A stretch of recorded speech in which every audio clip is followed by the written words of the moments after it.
Assalamualaikum and a very good afternoon, guys. I'm back. I'm back for another session of Sembang Sempoi. This time around, yes, it is Tuesday. This is the early stages of the phase 2 of the MCO, the PKP, Perintah Kawalan Pergerakan down here in Malaysia. Obviously, we're very much into it again. Saya mengharapkannya anda semua masih lagi kekal bersemangat, masih lagi kekal sihat sebenarnya walaupun berada di rumah. Yang tak dapat keluar di rumah, definitely banyak di antara anda semua work from home. Itu merupakan satu pegangan hidup sekarang yang sangat kuat sekarang. Ialah dah tak boleh keluar ke mana, hanya boleh keluar untuk membeli barangan keperluan dan juga kalau nak isi minyak kereta dan sebagainya, tapi tak boleh nak jumpa kawan, tak boleh nak makan dekat kedai yang favourite tu sebenarnya. It's all about staying at home because it is our responsibility to make sure that we cut off this strain of COVID-19 by staying at home. We're not asking you to pick up anything else. We're not asking you to do anything heavier. Why not just stay at home and be great? And now, talking about work from home, today I have a guest with us that work from home to her literally means working outside, because in her task as a journalist as well as a TV reporter, it is her responsibility to go out and get news, what is happening with the world out there, in Malaysia specifically. And with that, folks, may I present to you the lovely Miss Meiza. Okay, Miss Meiza will be joining us very, very soon after this, because she, as mentioned, she's actually a journalist. She covers news for TV3, for Media Prima. So you often would see her on the TV, any time of the day, bulletin. And there she is. There you go. You went off suddenly, right? You went out suddenly. You know, when I click, you just not tiba-tiba macam hilang. But yeah, you're back. Hey, Meiza, how are you? Hi, everyone. How have you been? How working away from home, been treating you? You banyak buat kerja luar sekarang, kan? Yeah, I am. But to be honest, I'm telling you guys, during this MCO thingy, I'm actually enjoying this thing. Like, despite us being, like, diperketatkan, tapi still rasa macam the job is still ongoing as usual, despite the, the restriction, the control order. So, yeah. Yeah, because news never stops, right? And the fact that you are very much a frontliner in the in the line of broadcasting, it is you amongst hundreds of other journalists, hundreds of other reporters out there who, may I say, kalau tak keterlaluan sebenarnya, risking your life sebenarnya, because like at the end of the day, you could stay at home and be just like, disconnected to the world, tak kisah apa-apa, but you menggunakan kepakaran you dan juga, your willingness to go out and get the news for all the people out there, kan, sebenarnya. Memang, it is actually something very awesome. So on behalf of everybody else, kudos to you. Thank you so much for doing all the hard work. But the fact that you're enjoying it so much, I wouldn't call it hard work, because if you enjoy it too much, it's not work, isn't it? Yeah, it's basically like your everyday life, you are working, but at the same time, you're just living life. Exactly. Awesome stuff. Just a bit of a history for all who do not know. I first met Meiza on an assignment down in Sungai Besi, kan? It was. Yes, Sungai Besi. Was it? Sungai Besi. Airport yang dekat airport lama. Sungai Besi. Itu adalah tentera udara Diraja Malaysia punya pangkalan di Sungai Besi itu. It was actually to cover the brother of a late actor. Apa nama actor tu? Ya Allah, lupa pula. Paul Walker? Paul Walker. Yes, it was for the Paul Walker Foundation. Yes. So we've met with his brother. Damn, I have to Google his name. You ingat lagi tak apa nama? I seriously forgot his name. Yeah, something Walker, yeah. Yeah, obviously, I think they did come from the same father again, so obviously they shared the last name. But yeah, that was the first time I met with Meiza. Meiza was definitely was covering the news for TV3. I was doing my bit for Fresh Brew and everything, and Mm-hmm. What you call it, my experience then when I first saw Meiza, dia macam like, macam Minah ni macam kecil tapi macam semangat lebih tau, macam cool juga ni kalau macam kawan ni kan. So it got interesting. We got to chat and then we got to share our experience a bit. That's And good. yeah, and it's fun. And you got jealous because I got to do the interviews all in English because my show Fresh Brew dalam Yes. bahasa Inggeris. You macam dengki waktu tu. Yes. Kenapa? Oh my God, tell me about it. Okay, actually, I started in English, to be honest, in broadcasting. But then I figured that I don't really like doing production. No offense to all the production, people, but I don't really like doing the behind the scene kind of thing. So yeah, I asked for me to be a journalist, so that's why I had to do in Malay. So there's no reporter in. Of course there is, but not me. So I was assigned to do for TV3. So yeah. All right. Hence, I have to use Malay for my reporting. Having said that, I mean, like, again, I mean, kita ni hakikatnya masih lagi orang Melayu. So, kita masih lagi berkebolehan untuk berbahasa Melayu, obviously. Dan, well, but I got a comment the other day when I was reading the news for Bernama Radio the other day, and I actually put it out on my IG. Somebody actually said, peliknya nampak Mio macam orang putih cakap bahasa Melayu. I went like, what? Really? Do I sound pelat when I speak? Bila saya berbahasa Melayu, adakah sangat aneh sebenarnya dengan percakapan dan juga penggunaan bahasa yang saya gunakan? It's not aneh, but I think for people who are used to hearing you in English, I think they do find it like, okay, something's wrong somewhere. Okay. And it applies the same to me, No, I mean, like, if you guys follow Meiza on her IG stories, I mean, like, she does do her stories in Malay as well as in English. But having said that, dia ada satu lagi bahasa kelainan yang dia suka ketengahkan. I mean, like, this is super impressive. Well, she speaks bloody fluent Korean. Seriously. Where did that come from? Mana datangnya? I mean, did you just like picked up the language when you're in KL, or did you actually study in the country, or do you have a Korean sweetheart that you're not telling people about? What's the story behind this? Okay, so basically, I have never learned Korea at all. So I just picked it up, like you said earlier. I really, really love watching Korean drama. Okay. So when I was in high school, if I'm not mistaken, like Form 4, Form 5, I started, like watching Korean dramas. And from there, I was like, okay. I watch it every single day. So that's why I'm like, oh, okay, I can speak that language. So when I tried, and somehow it happened to be... No. Okay. Correct me if I'm wrong. You picked it up and you learned the lingo all by yourself here in Malaysia. You didn't go like to Korea. Yes. You didn't go study in Korea for 4 or 5 years or whatnot. It was all done in Malaysia. Nope. Yes. Wow. I mean, like, that requires a whole load of desire and discipline to learn another foreign language in which that you don't really speak the lingo much here at all. How did you do it? I mean, like, it was definitely difficult, wasn't it?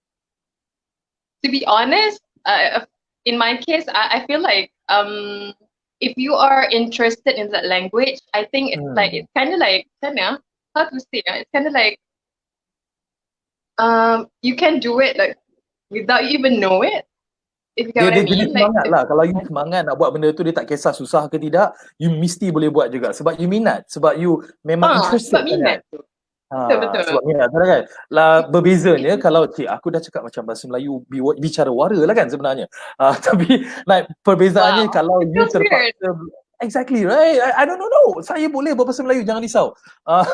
Tak, I mean, like the difference is like if you were to learn it by force or somebody forces you. I mean, if it's about like work or something yang macam requires you to learn it without having that true passion to learn it, could very well be more difficult now, wouldn't it?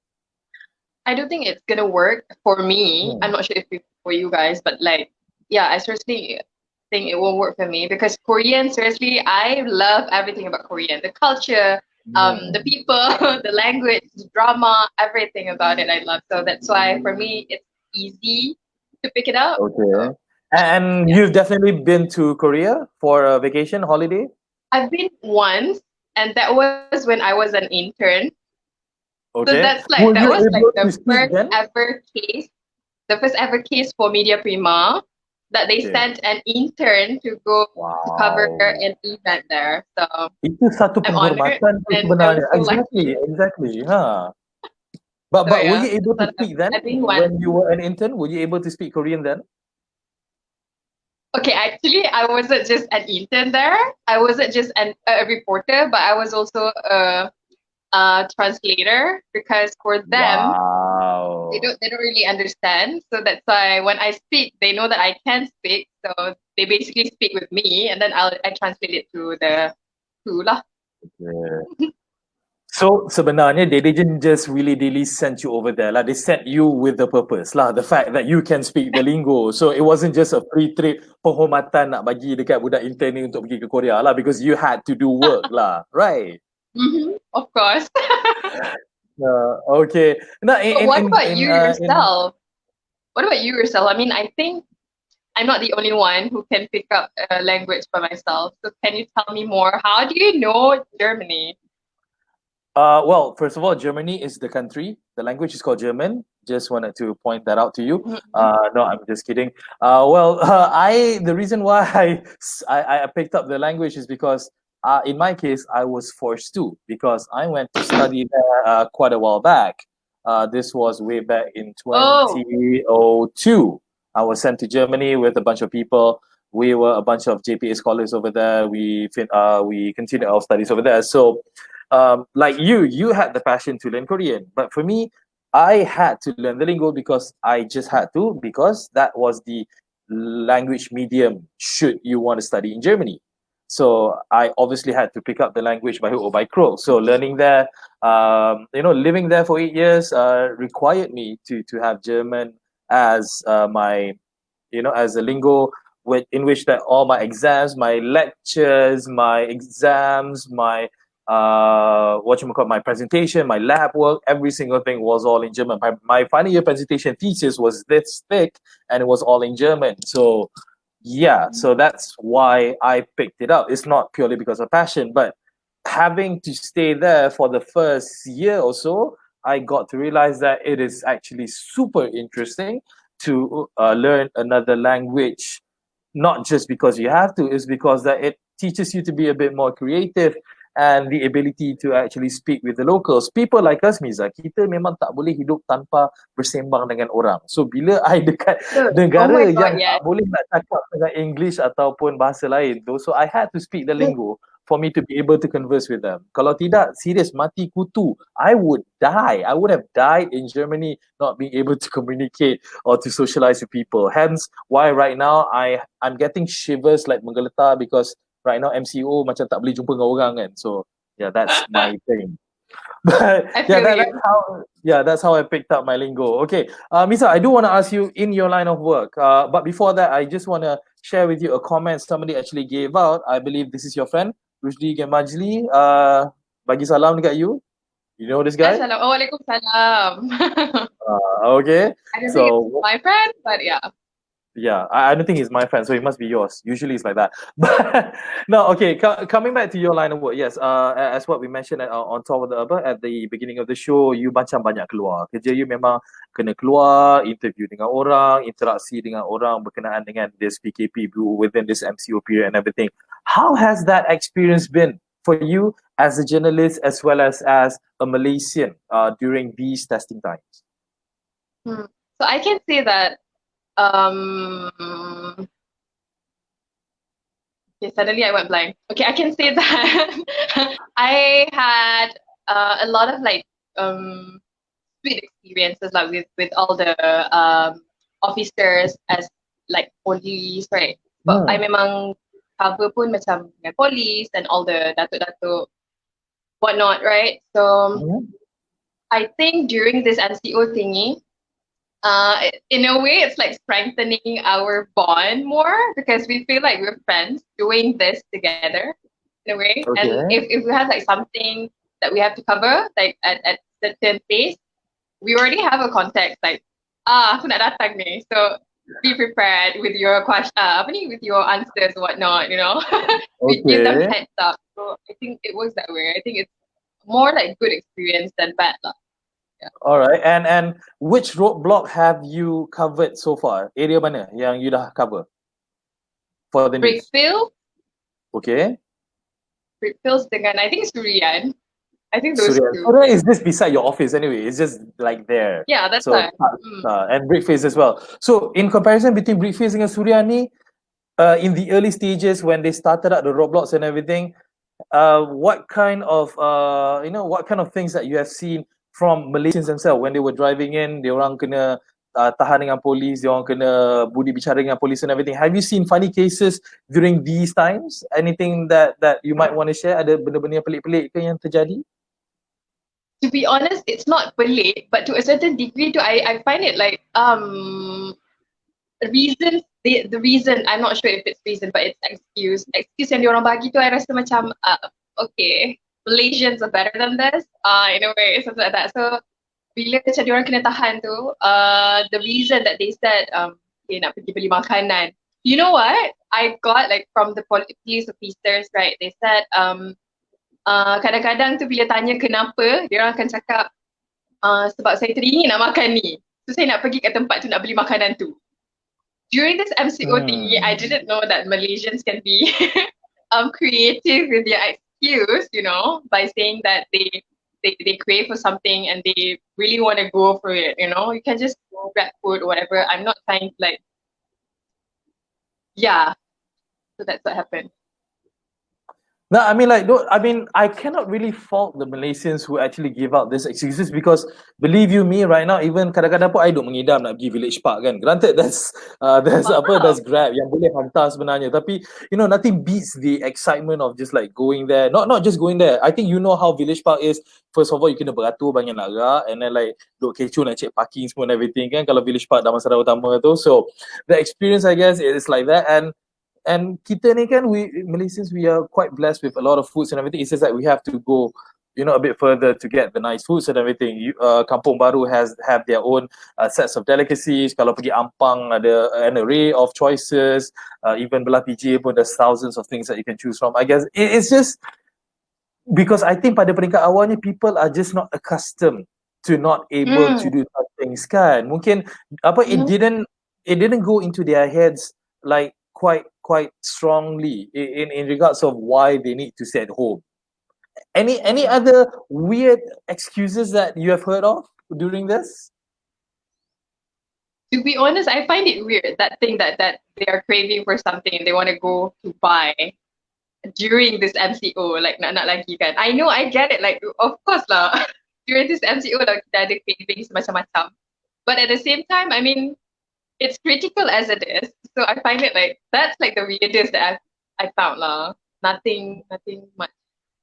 Okay. And apart from roadblocks that you have covered in regards for the news, tempat-tempat lagi you ada menjelajah KL ke ataupun pergi tempat-tempat yang you pernah cover story? I think I went for tinjau a lot instead of roadblocks. So macam masa mula-mula, like the first week of our MCO, so I went to cinemas all around KL, and also went to Soho, Times Square, all those places yang memang ramai orang during the weekend, but apparently nobody lah, except foreigners. I was shocked because I saw a few foreigners. They are not even wearing masks, but they are like walking here and there around KL. So like, I think, I only do. All right, so it's definitely something that all Malaysians really need to be well educated. Not just Malaysians actually, anybody who lives in Malaysia, tak kisahlah you local ke, you foreigner ke, whoever you are, it's all about just respecting others and just being responsible during this time. Okay. All right, Meiza, I do want to ask you as well because, again, to whoever it is who has been stalking Meiza on her IG, would definitely have found out that Meiza is also a very good singer. Now, where did that come from? Okay. I think it's still okay. when I was small, I think since now, I think sampai sekarang, I think I rasa my dream is to be a singer, actually, until now. Okay. I You're was not. small I until, mean, to be honest, but you can still that do didn't. it. You haven't. Yeah, you can still strive for that dream. It's not stopping right now, isn't it? I mean, like being on TV already is like halfway through. All you have to do now is just sell your voice a bit more. So you want to Yeah. be a singer? Interesting. Who are your idols? Who do you follow? Who do you worship? In regards of singer, local and international. Give me both. So when I was small, actually, I started by macam ikut Diana Zain. To be honest, when I was small, I did the Diana eyebrow thing. Zain. Seriously, that was so Wow. shocking. My mom Can told you still me do to it do now? this. Sorry? Can you still do it now? The eyebrow thing? No. Can you? Actually, I have no idea that I did it when I was small. So my mom told me, and I was having a hard time to believe, like, did I do that? Because not to say that I don't really like Diana Zain, but Okay. So yeah, nowadays, yeah. When I was small, I really loved her, according to my mom. So yeah, Diana Zain when I was small, and Misha Omar, and I find it hard to like list down all the hmm, Malay celebrities because I don't really follow them anymore. Nowadays, it's all about Korea to me. okay. Macam, yeah. Uh-huh. What about international? I mean, like because okay, your choices of song. I mean, the tone that you bring. You're more of a what? Are you more of a Zianazin where you can really like go super high, or you're more of a husky kind of thing like Misha Omar? What kind of like voice that you bring out? If you can, categorize yourself. To be to be honest, I don't really do that. I mean, I have no idea my voice macam mana, but I can say that my voice is like quite tinggi lah, and that's all. Okay. I All don't right. really, So, I cannot really say that Zena Zain, Misha Omar, ano lah, memang tak right. ah. Well, I mean, everybody is a singer, like, in their bathroom and everything, but you have done shows. I mean, like, well, I mean, like, it Ah, wasn't your show, but you've been a part of shows out there where you were, involved with an open mic kind of thing, where you sang in public and everything. So when are we able to actually hear something on Spotify ke, on radio ke? Bila boleh oh my dengar? god, my god, my god, my god. I have no idea. A lot of people around me have been telling me to Hmm. like do YouTube videos, do covers, but I don't know Hmm. why. I don't know what's stopping me. So I think I'm gonna do that soon. Inshallah. Pray for me, guys. Jay, what is that? But I'll definitely be one of the first subscribers on your future YouTube page featuring Meiza Shafieza nanti lah kan.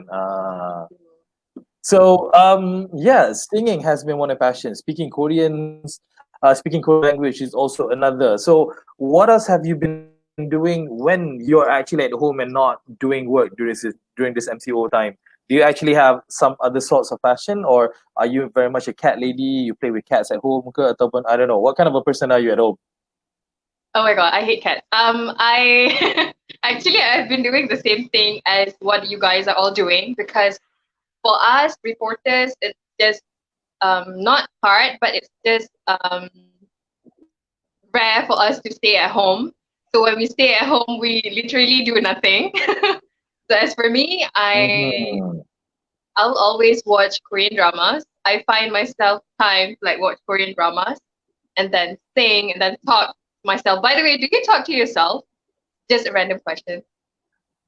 No, that's one thing that I admire about you. I mean, of all of your IG stories that you post online, I would say what 70% of it is you talking to yourself. You just put the Yeah. camera just in front of you and just like talk and talk. Sometimes it's up to about 4 to 5 clips of you just speaking to yourself. I Yes. know obviously you're addressing your followers and people who are watching you. Me, one of them. But it's I feel a bit awkward doing that though. I mean, you're a natural when you do that. How do you do that? I don't know. To be honest, I think I'm so used to like talking to people, so called. So that's why I just find it like easy for me to do. Like I don't have any problem with that. So you don't do it, is it? I seldom do it. I mean, like once in a while, I would just like even if I do it, I'll just do it in a just a short 15 Or second. That's it. But with you, you have your drink in one hand lah, and then you started to sing lah suddenly lah, and then tukar bahasa Korea lah. You could literally be like on there for like what 3-4 minutes, simple, and that's your content. And it's so seamless the way that you do, the way that you thank people semua and everything. Macam sempoi gila. I mean, like, yeah, as much as I like looking at myself on camera sometimes, but yeah, I have trouble in doing that. But yeah, it's nothing to you. yeah. I don't know what to say to that, but like yeah. Yeah, no. When it's true, it's true. As simple as that. Right. Okay. But Nah, nah. seriously, I sometimes I do find it like I takut macam orang bosan tengok, you know. Sometimes I do feel like macam did I talk too much? Did I do this a lot? Something like that. So that's why I try. Sometimes I do limit myself, even if it's hard to believe. But I yeah, I guess it's a do. bit dia macam therapeutic lah sebenarnya what you do tu, because dia dah masuk dengan you punya normal regime and routine and everything. Dia dah jadi macam kebiasaan. So without it Mm. nanti pun macam takut problem juga. Okay, let's rewind back before MCO times. Yes, as we mentioned earlier, during the Paul Walker Foundation punya event in Singapore City was actually the first time that both of us actually met.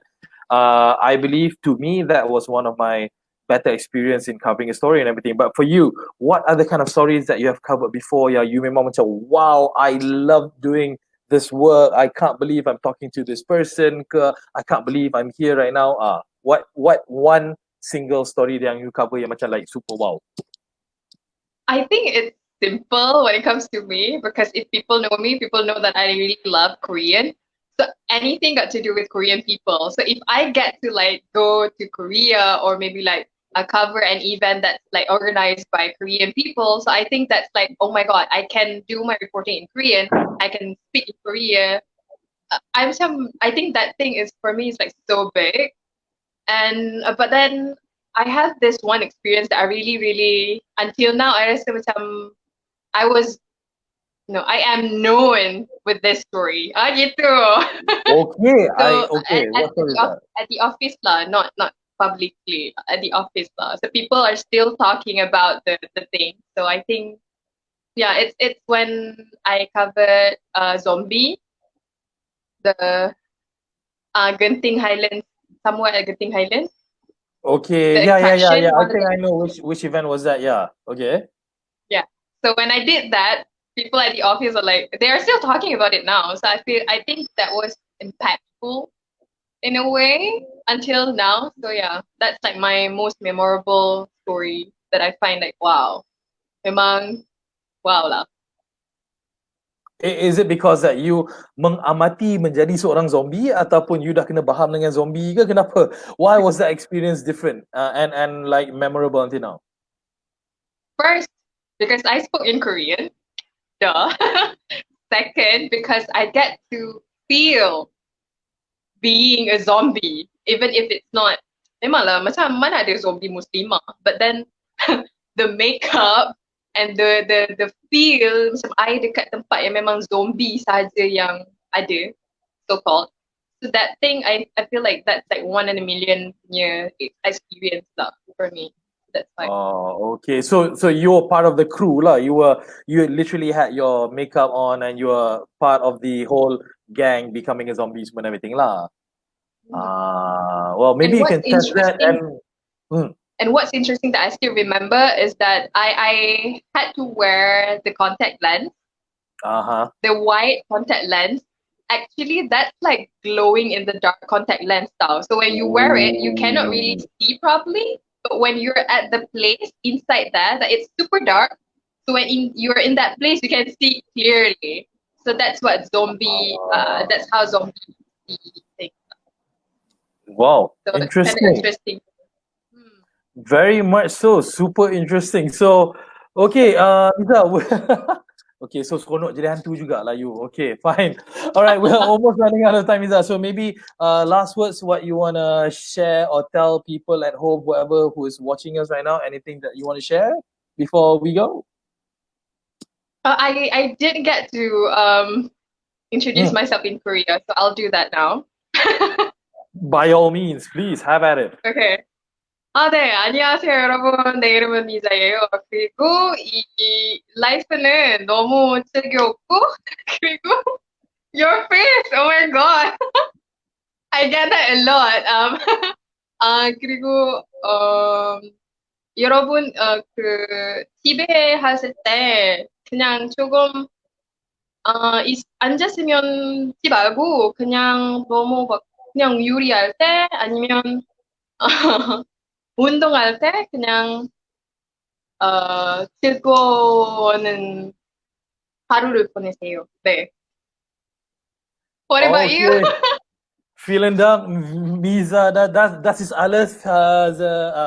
Meine gute Zuschauer, wir eigentlich zu Ende jetzt und hoffentlich, ja, du Leute dann haben Spaß mit uns. Dann können wir eigentlich zusammen dann später an andere Zeit dann wieder nochmal sprechen. Wir haben noch viele Sachen dann zu diskutieren. Hoffentlich, das ist interessant für euch und yeah, I'm losing it a bit. It's been a while. It's been super a while. I've not been using the lingo so much. Anyway, thank you, Meiza Shafieza, guys. TV broadcaster as well as journalist, part-time singer, Korean speaker as well as zombie for hire as well. And that's all for us. For all you Malaysians, anybody who's out there, please just stay at home. Let's break this tie of COVID-19. Just duduk rumah, kita jaga kita, and be well. Say bye-bye, Meiza. Bye. See you guys. Assalamualaikum. 안녕. Tschüss. Assalamualaikum.